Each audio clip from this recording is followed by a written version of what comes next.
Olá, meus queridos, bom dia, mais um domingo, dia do Senhor, dia da gente consagrar a nossa vida ao Senhor, né? Um dia separado para o Senhor, um dia para a gente pensar e repensar na nossa vida cristã, do que nós estamos fazendo para o reino.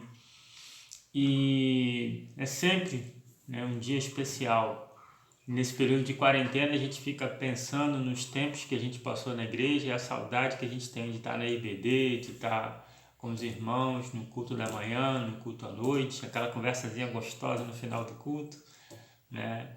E aquele tempo que a gente podia abraçar, né? Como era gostoso poder abraçar os irmãos. Mas a gente espera em Deus aí que tudo vai voltar ao normal. Não vai ser para agora, a gente vai voltar aí para um novo normal, né?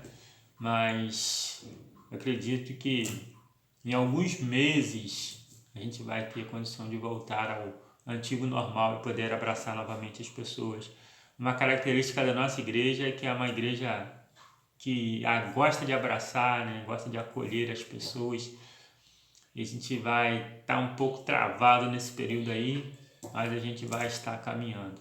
Na quarta-feira teremos uma outra reunião, né, para decidir mais uma vez se a gente reabre a igreja ou se a gente dá mais um tempinho.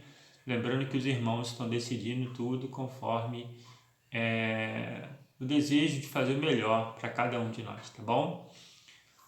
Hoje, pela manhã, o texto que a gente escolheu para meditação é Romanos 8. Esse Romanos 8, capítulo 8, todinho é muito interessante. Eu aconselho você a ler esse capítulo 8 todo.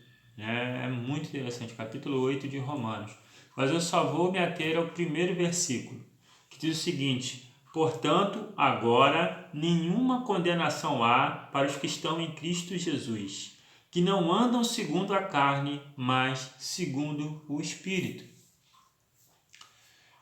Paulo está dizendo aqui: nenhuma condenação há para os que estão em Cristo Jesus. Tem muitos crentes que ainda não entenderam isso. Tem muitos crentes que ainda não entenderam o seguinte: não há condenação para os que estão em Cristo Jesus. Ah, pastor, mas eu pequei. Mas, pastor, eu errei. Mas, pastor, eu fiz tudo errado. Pastor, eu nunca fui um bom crente. Nenhuma condenação há para os que estão em Cristo Jesus. Os seus pecados não são maior do que o sangue de Cristo, que paga por todos os pecados. E você não é merecedor do céu. Eu não sou merecedor do céu, ninguém é merecedor do céu. Nós vamos para o céu não pelo merecimento, nós vamos para o céu pela graça, ou seja, um favor imerecido. Isso significa que Jesus, no dia em que nós estaremos diante do Pai, Ele vai dizer: esse não tem nenhuma condenação, porque lavou as suas vestes, lavou os seus pecados no meu sangue, no sangue do Cordeiro. Então não existe condenação para você. Por mais que você tenha errado, não existe condenação para você que está em Cristo Jesus. Aqueles que aceitaram o sacrifício de Cristo, que tem Cristo como Senhor, que tem Cristo como objetivo de vida, nenhuma condenação há para você. Muitos temem de estar diante de Deus. E o que o meu comportamento aqui, depois que eu entendo isso, depois que eu entendo a graça de Deus, o que o meu comportamento pode me levar naquele dia, de uma certa maneira, a me prejudicar? Jesus fala: olha, aquele que se alegrar de mim aqui na terra, eu me alegrarei dele diante do meu Pai. Agora, aquele que se envergonhar de mim aqui na terra, eu me envergonharei dele diante do meu Pai. Ele está querendo dizer que você não vai ser condenado, mas ele vai ter vergonha de você. Se você foi um crente relapso, se você fez tudo errado, se você sempre pecou, não vai ter condenação. Nenhuma condenação há para os que estão em Cristo Jesus, mas pode haver esse problema, né? Jesus pode se envergonhar de você diante do Pai. Ele poderia me apresentar, né, falando assim: está aqui o teu servo, Marcelo, que lutou bravamente, que sempre foi um homem que temeu ao Senhor, que fez tudo que tinha que fazer, que salvou pessoas através do Evangelho, da pregação do Evangelho, aquele que orientou as pessoas, aquele que tem, né, um coração voltado para a sua obra. Aqui está o Marcelo. Com grande orgulho eu apresento o Marcelo.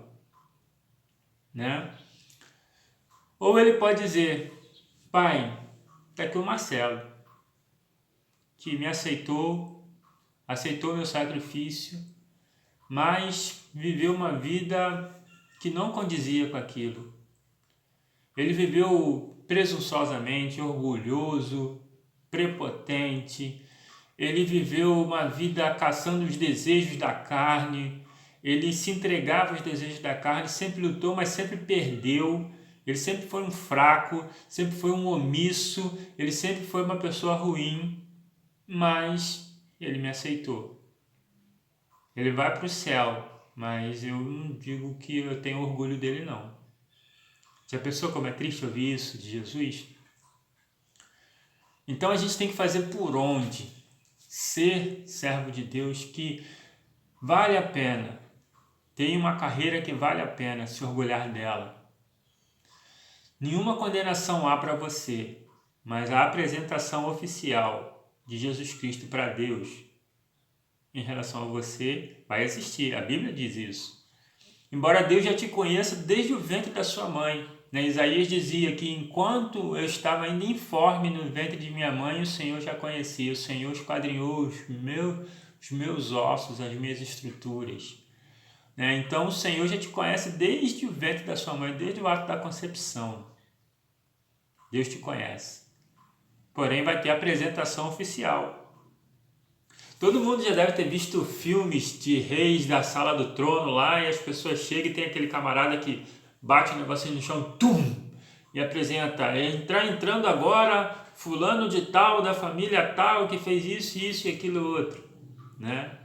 É uma apresentação oficial da pessoa que está entrando na Sala do Trono. Essa apresentação oficial vai ter para mim, para você, para todo mundo. Agora, será que vão se falar coisas boas de você ou coisas ruins de você? Você não vai deixar de entrar na Sala do Trono, porque você lavou suas vestes no sangue do Cordeiro. Mas o que vão falar de você diante do Senhor?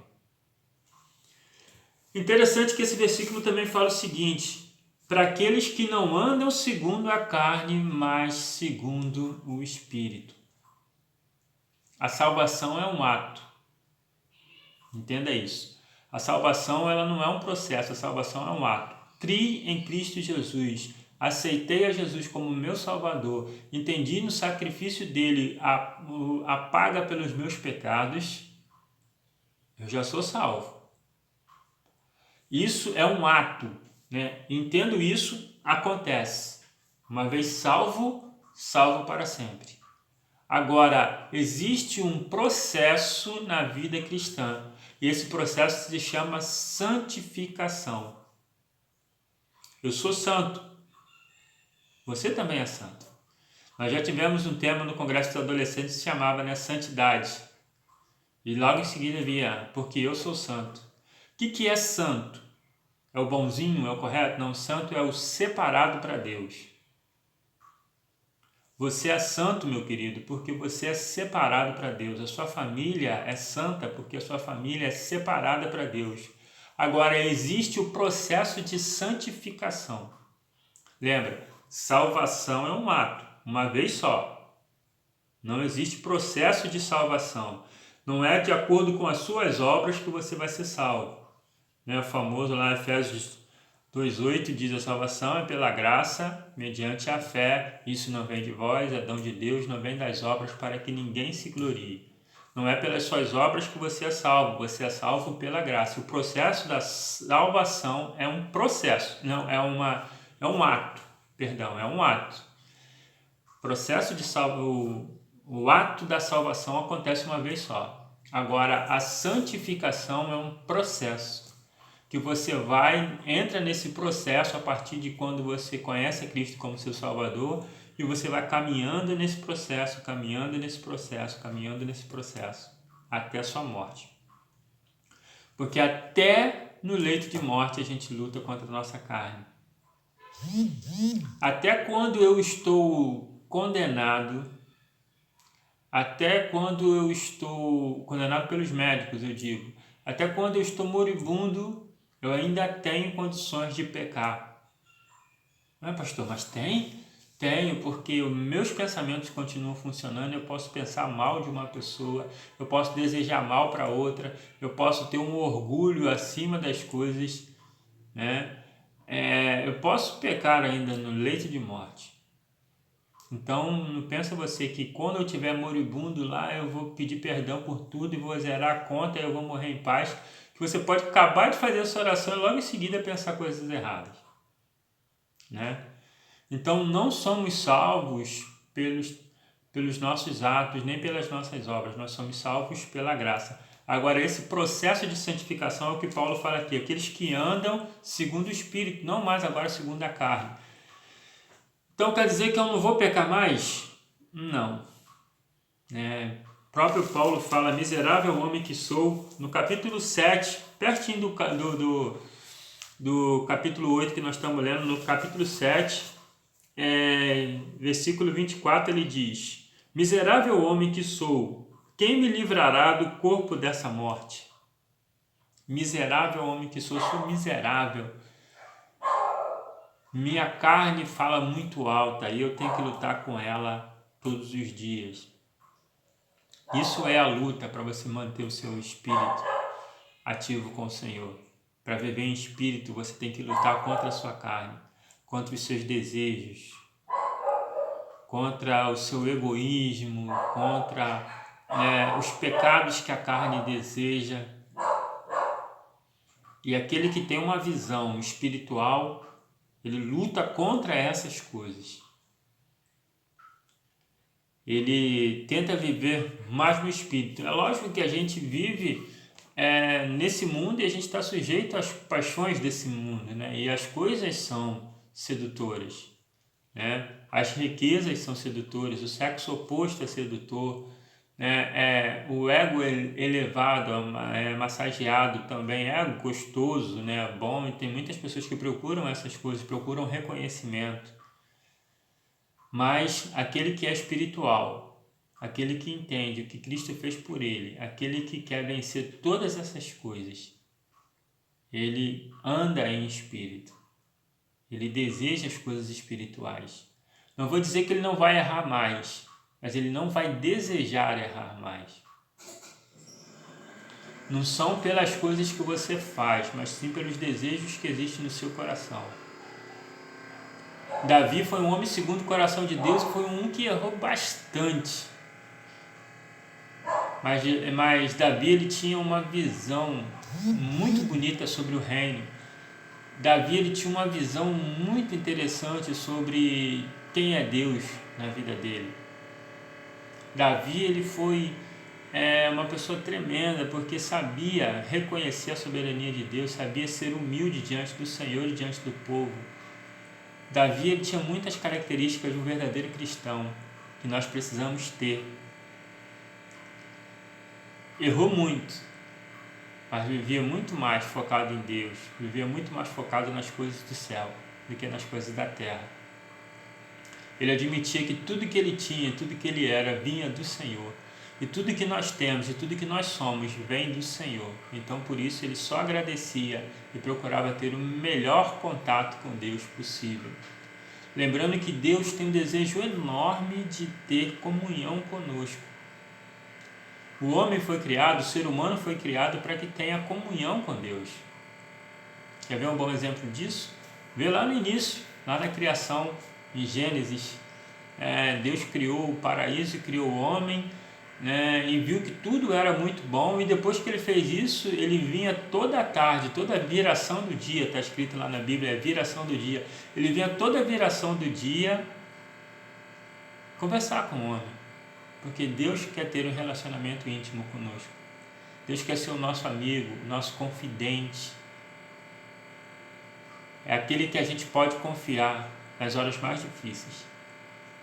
Então, meu querido, confia no Senhor. Viva essa vida espiritual, viva essa comunhão com o Senhor, viva mais focado em Deus, querendo abrir cada vez mais espaço na comunhão com Deus, para que o Senhor possa se agradar de você. Lembrando que não são essas coisas que vão te salvar.